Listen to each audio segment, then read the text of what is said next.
Hi, I'm Jason Puckett. This year, the city launched a new video series to take you behind the crown and highlight some of the important but often unsung workers that keep this major city running year-round.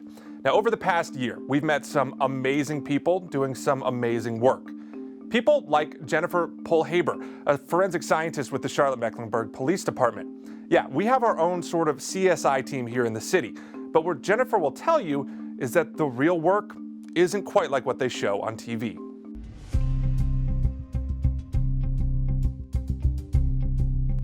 Yes, most people are surprised that I'm firing firearms as a part of my job daily.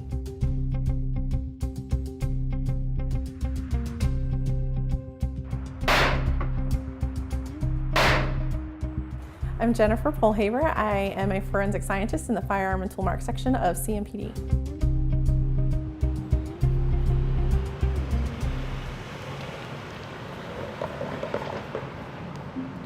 So what we see on television is one person doing the job of 12 different people. I'm not going out to crime scenes or interviewing suspects and victims. The evidence is brought to me. So I'm working with the evidence behind the scenes, and I'm more or less speaking for the evidence, what the evidence means. What we'll do is we'll receive the bullets and the cartridge cases that are located at the crime scene or removed from a victim potentially, and we will look at that in comparison to test fires from an actual firearm. So whenever we receive a firearm, we always assume that it's loaded.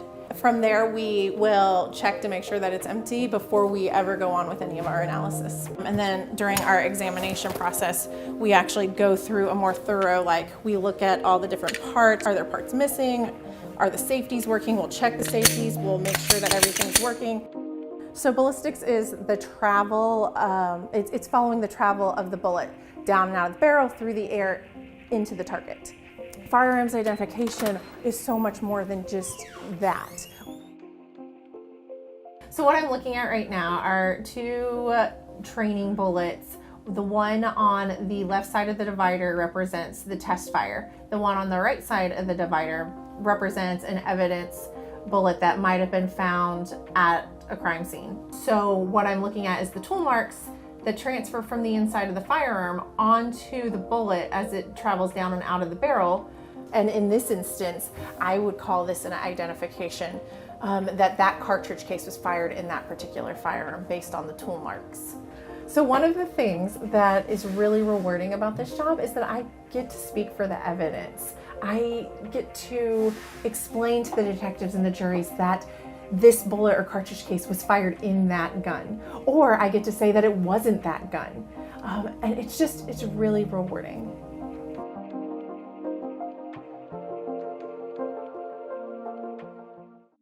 Jennifer, thanks for your work and for helping to keep our city safe.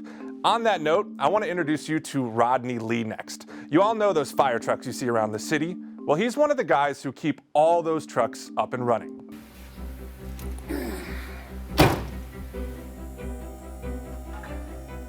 There's no room for, we can't fix a fire truck. It can't happen. You have to fix it. There's no backing down from it, or we'll get to it later. No, you have to be there. You have to get this done now. No matter what, this truck's got to go.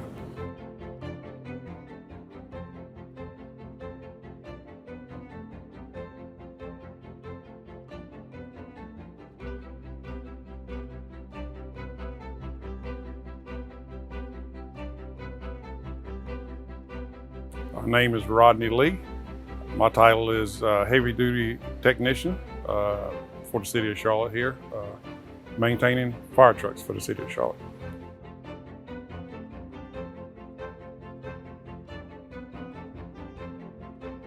We have to go out and do panic stops to make sure nothing's, when you hit the brakes like that, the steering wheel isn't trying to jerk out of your hand, or it's actually coming to a smooth stop. Give me that panic stop right now.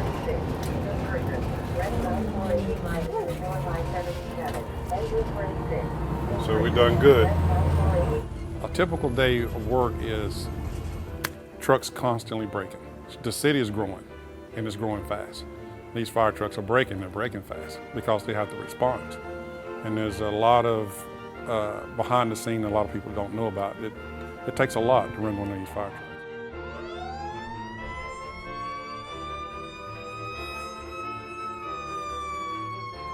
There's probably 120 fire trucks. Equipment-wise, there's probably up to 700, 800 pieces of equipment that we have to maintain yearly. And each truck has to come in at least twice a year. My family loves what I do. My grandkids, my wife, they all think it's special and what I do, and it is special. I've always seen fire trucks as every little kid does. A lot of kids, they love fire trucks, they love them, and it makes me excited that sometimes we leave out here and we have to test drive them. And my youngest girl, I used to do that to her, and she'd sit in the back of the truck and we'd roll around the parking lot and she was just laughing like to no end. So now she's actually a Charlotte firefighter because of me. She just became a Charlotte firefighter. I look at each one of the firefighters as my kid. If one of those get hurt and it's due to something I've done, I feel just as responsible as anyone else. Every life is very important to me that gets in that truck. And that's the way all the guys that I work with feel. Again, it takes a special person to be a firefighter technician. You can ask any of them anything you want to, and they're going to give you the same answer. We're sort of weird, but we love our job and we do our job well. The firemen that drive these trucks are just as important, but it takes us for them to be them who they are. So that's the bottom line. Rodney and his team were some of the hardest working people we've met so far, because if they can't do their job, then firefighters can't do theirs either. So thank you again, Rodney. Sticking with safety, our next city employee also works in safety at the airport this time, keeping the runways clear and running so Charlotte Douglas can keep running for all of you. Here's Daniel Ide. Most people for airport operations or airside operations will go to 4-year, and then typically they'll do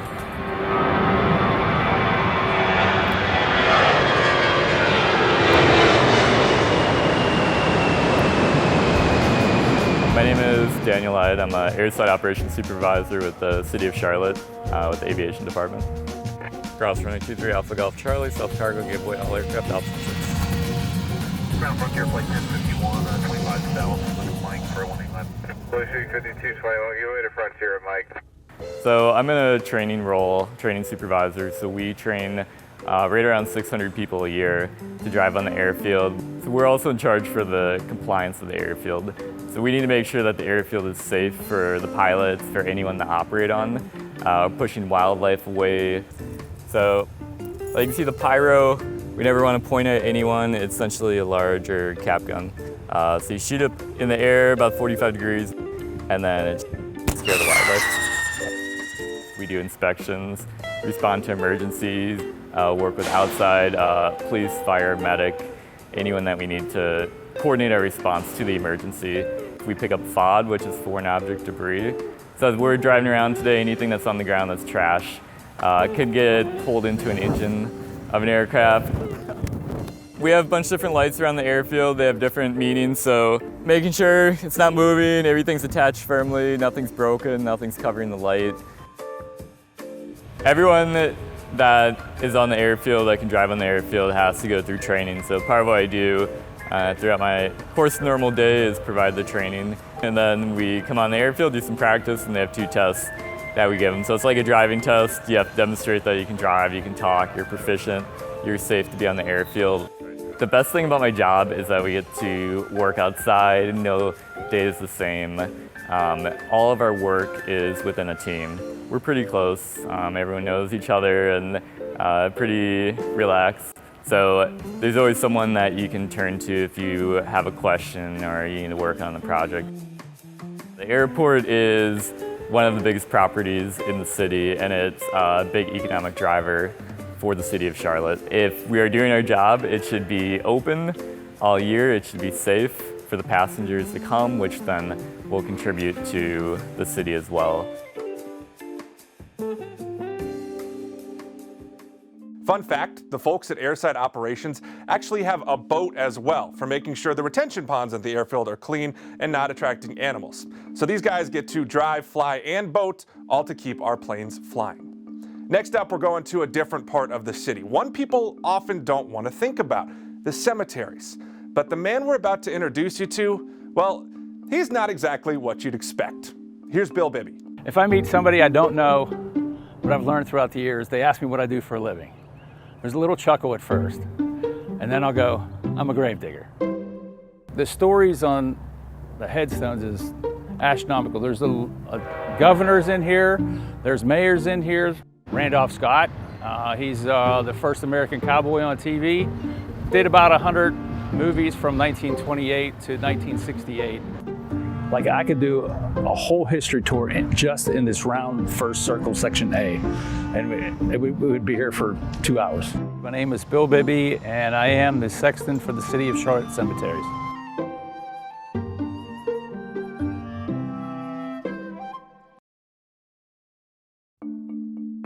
The term sexton means the protector of a graveyard. Came from an old church thing that was brought back.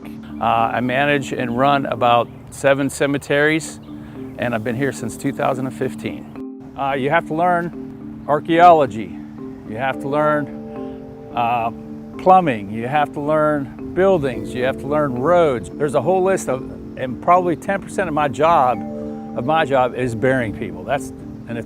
It's not that much, but I have to make sure that's the most important job. Gary Frink, who's my mentor still today,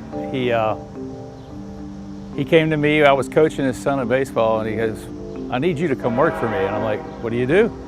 He worked at a cemetery up in the hill. I'm like, no. I said twice no, then he said, I'll take you to lunch. And I wish I'd have got into it a lot longer than over 20 years ago, yeah. Why I was chosen for my mentor was I was very empathetic, understood what other people were going through at that time. So there's many times I'm in front of a family for 6 hours, and they will not remember my name tomorrow, because they're in such a cloud at that point in time.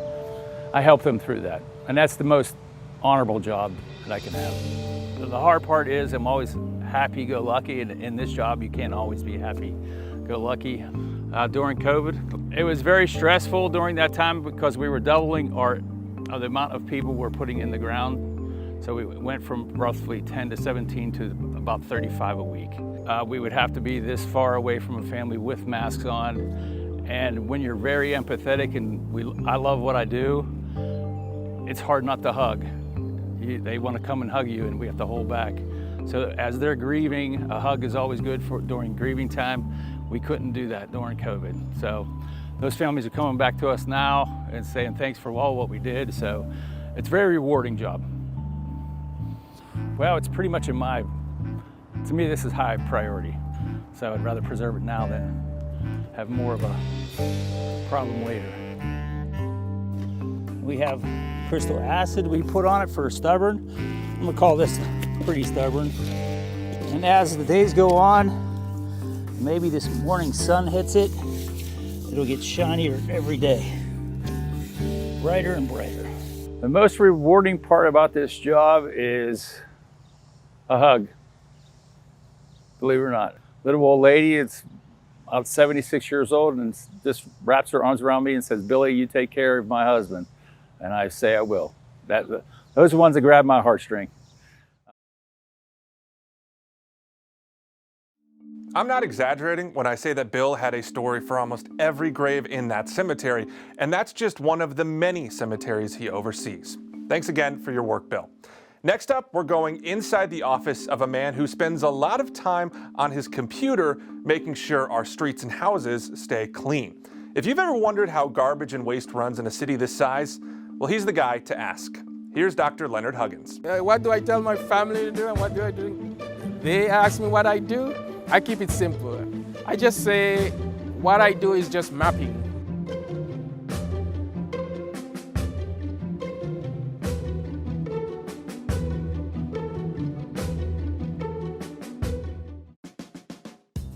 So my name is Leonard Huggins. I'm a GIS coordinator for INT Innovation and Data and focusing on solid waste services. GIS really means Geographic Information Systems. It's really a mapping type of technology. For example, collecting garbage, we need to know where trucks are going, and so GIS helps to do that process. In the city, there's over 231,000 residential units or addresses that's been serviced. So on a given day, you're looking at probably 45,000 residences that's being collected on a given day. And it could have, like I say, multiple services.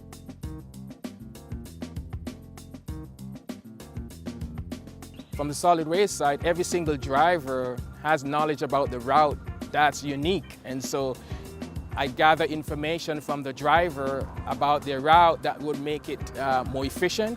And so I build that into the route. And when you look at it, it takes, first of all, attention to detail as a skill, because you have to look at the minute things that you can't ignore. You also need some technology skills and some analytical skills for this job, because balancing routes, you have 60 trucks that you are sending out there every day to pick up 45,000 stops. What would happen if we didn't have the technology that we have today? Somebody may get to a heavier area and pick up more tonnage, which may seem to be heavier, but they may only do 600 stops. That's fine. But somebody who will have less drive time may pick up more, right? And the balance, so we're able to do that balance. Without that technology, it will make it difficult to do that balancing for all 45,000 houses all at once and be able to do it in an efficient and timely manner. So what does a good, successful week looks for me? Well, it looks when really what happens on the ground is what was projected with the routing application. I have a projection that, okay, this driver should complete their route within, say, by between 3 and 3:30, and they fall within that gap or just within that. That's a really successful week, because it means that the metrics that we're using and we have gathered really help. Leonard and his team keep this city clean, and we cannot thank them enough, especially with all the yard waste and extra cardboard around the holidays. Now, our next employee is also a bit behind the scenes, but critical to keeping our city running as well. This time, we're taking a look at how our water and waste systems work with Alan Gaines. One of the things that I think a lot of people don't realize is Charlotte Water is a 24/7 operation. That's something that I really like to highlight, because I think a lot of people just don't think about it. When they get water from their tap, there's a person making sure that gets there.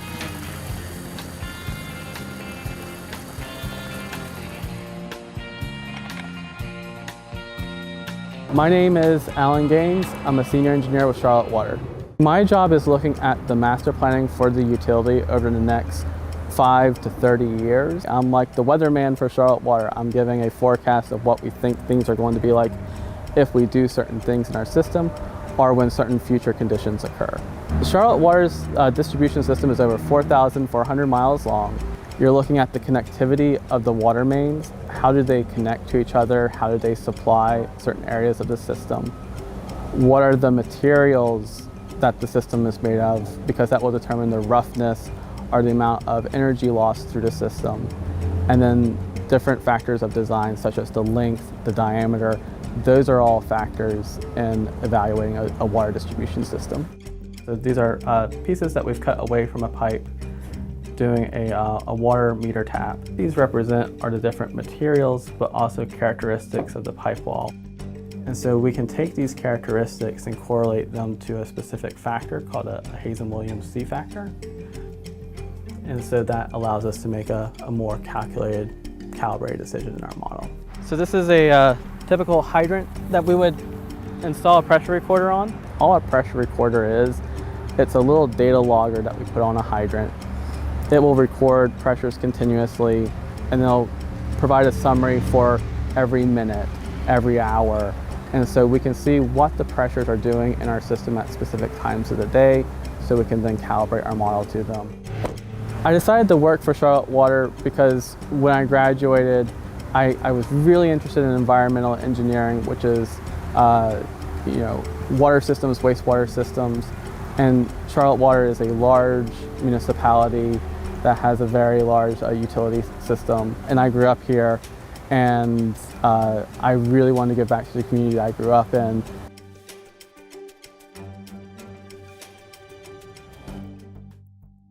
Yeah, so Alan had to simplify the work he did for us because it was truly mind-bogglingly complex. I'm just thankful we have people like him making sure our city runs smoothly.